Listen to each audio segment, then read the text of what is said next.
when do you start making that decision on if they're going to be in the slot or if they're going to be spread out wide? I mean, do you have to get them out there and work them out yourself to kind of really see who's going to fit where? Most of the kids, I mean, if you go down that list right now, I can tell you outside or inside, outside or inside. There might be one or two of them that are a little bit different, But I mean, as far as those guys coming in, I have a good idea of who's outside and who's inside. Physically, Will Johnson seems like he kind of, I mean, just looking down the list of guys, height, weight, I mean, he seems like he is ready to step in and play right now. Can you talk about him a little bit, physically athletic? He's a kid that, when he walks, I mean, he's just a genetic freak. That's the only way you can put it. I mean, he's 6'6", and he's built like he doesn't have any fat on him. He runs up and down a basketball court like he's playing basketball, and so he's just a real athletic kid. And then the first thing that came to mind with us is, the Patriots run kind of like our offense, and obviously Bill coached at Arizona with Gronkowski, and that's the selling point we had on the kid. I mean, we want you to come here to catch footballs. We don't want you to come here to be a hand in the ground O lineman basically and block zone. And that's the thing about, I was hearing people talking there about, well, y'all don't use tight ends in y'all's offense, this and that. Well, that's like I told Will, you're going to stand up more than you put your hand on the ground.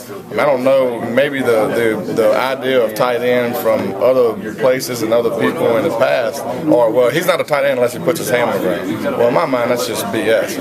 I mean, I consider that guy a receiver, a skill guy.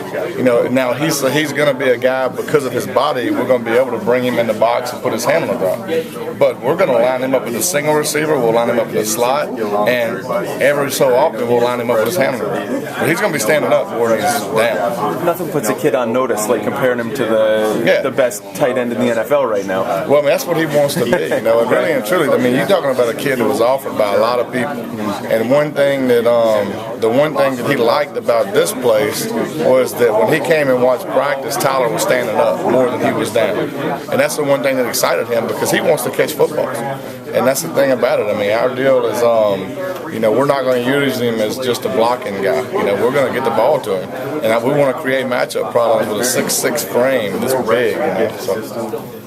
What about 7 kids with Ford and then putting them behind Gino, Tavon, and Stedman, learning the system? That's got to be very beneficial, right?